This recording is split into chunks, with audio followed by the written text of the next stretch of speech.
This is going to be a quick video, and I'm going to talk about the scholarships for masters or PhD degrees. There are many people, visitors on this YouTube channel who are doing their maybe bachelors or even masters. So they are looking for some opportunity to do masters or PhD in Korea, and they want to get some scholarship. So I'm just going to give some brief information about that. In detail, I will do it later.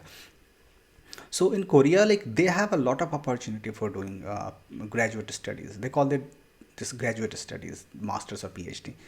Okay, so one of the major scholarships in Korea is Kgsp, Korean Government Scholarship Programs. They have changed the name now. They call it Global Korea Scholarship, GKS.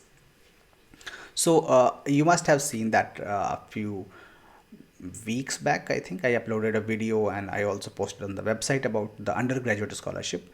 But they also have a graduate scholarship for masters and a PhD program. So if you want to do MBA or masters in international relations or international trade or in Korean language, literature, whatever, engineering, science, anything, they have so many fields available. And I think most big universities, major universities in Korea are a part of that scholarship.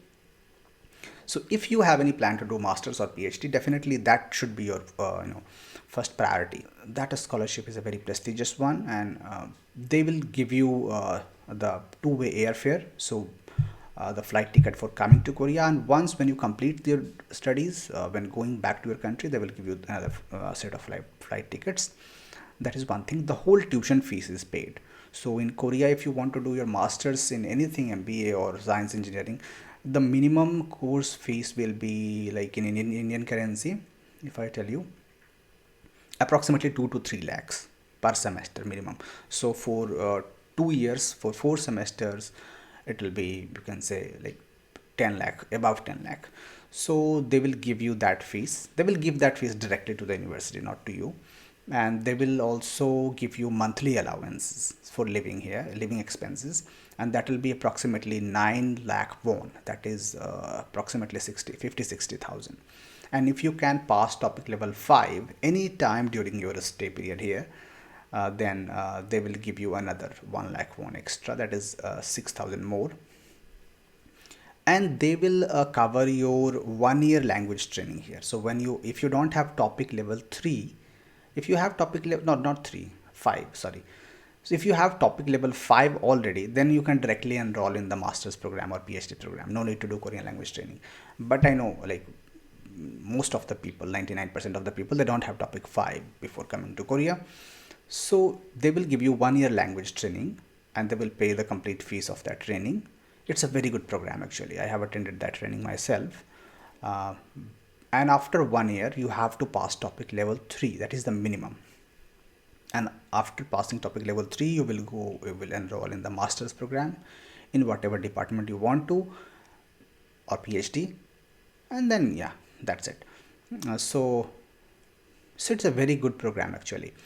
And I would highly recommend this. So this, the process is like, you have, there are two ways to apply for this scholarship. One is to through embassy. So you can the embassy, the HRD, I think, puts the notification about this scholarship, Human Resource Ministry of India, Indian government, and you have to apply to the HRD, and the interview will happen now. I don't know, I'm not sure. I think the interview happens inside the HRD only, not in the embassy. The embassy people come there, but the interview will happen in the Ministry of HRD, and they will shortlist the candidates, and then they will send your application to the universities. You can choose 3 universities in priority, that this is my first priority, this is second, third.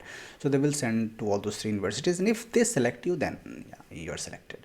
Other option is you can directly apply to an university. So let's say you are doing some science research or something, and you have a contact with some professor who is doing a research in the area of interest of to you. So you can contact him directly, and you can ask him that I want to apply to your department, I want to work in your lab, or so will you be supporting me, will you be selecting me if I apply through this Kgsp? If they agree, then that's the like best thing. You can apply directly to the university, they will do the selection, and then they will forward your name to the selection agency, that is Korean government, NIIED, that is the agency. and then it's done. So these are the two ways you can apply for it. So this is one of the scholarships. There are some other scholarships, like for example, those scholarships are directly from the universities. So like for example, SNU, Seoul National University, has its own scholarship, like Silk Route scholarship and other. For those things you have to go to the university website and you can look for the information about that. But yeah, Kgsp is the major one. And I would say that if you can afford self-study, like if you can afford the cost of studying here, if you can afford the cost of at least 1 year or something, so if you can come here and enroll in a university program, and if you can get a certain percentage of marks, like I don't know, they have, every university has its own rules. So if you can get like 80% or above, they will waive like your 50% or 70% of the fees, or maybe 100% of the fees. So from second semester you have lots of opportunity. So in most situations they will waive the course fees for you, or yeah, living expenses they can't give you, but course fees it's very much possible. Even if you directly contact the university and if you tell them that I want to study in your university but I am not able to afford the fee, I can afford the living expenses but the fees I can't pay, it's very much possible that they will waive the fee. So at least you have to just manage your living expenses. And for living expenses, I tell you that if you are really hardworking, if you are not someone who has never done any work or who has dependent on their parents all the time, then you can do some part-time job here in Korea. You can work in some office, or you can work in some shopping places or something for a few hours. And all the Korean peoples do that. It's not that it's a rare thing here. Most of the Korean students, university students here, they do some part-time job. So you can do that and you can just earn your living. You can earn your living expenses. So yeah, it will be hard work, but that will be a really good experience for you. So if you can afford at least 6 months expense, one semester expense, it's a risk that you can take. You can just decide to come here. If you can get the fee waiver, that will be really good. Even if you can't get the fee waiver, if you want to do some adventure, you can just come here. And I think people support you generally, even if you are having a financial struggle here paying the fees or anything. If you just talk to your professor, maybe they will suggest you some part-time job inside the university or inside the department, or maybe they will refer you to someone who can give you some financial assistance.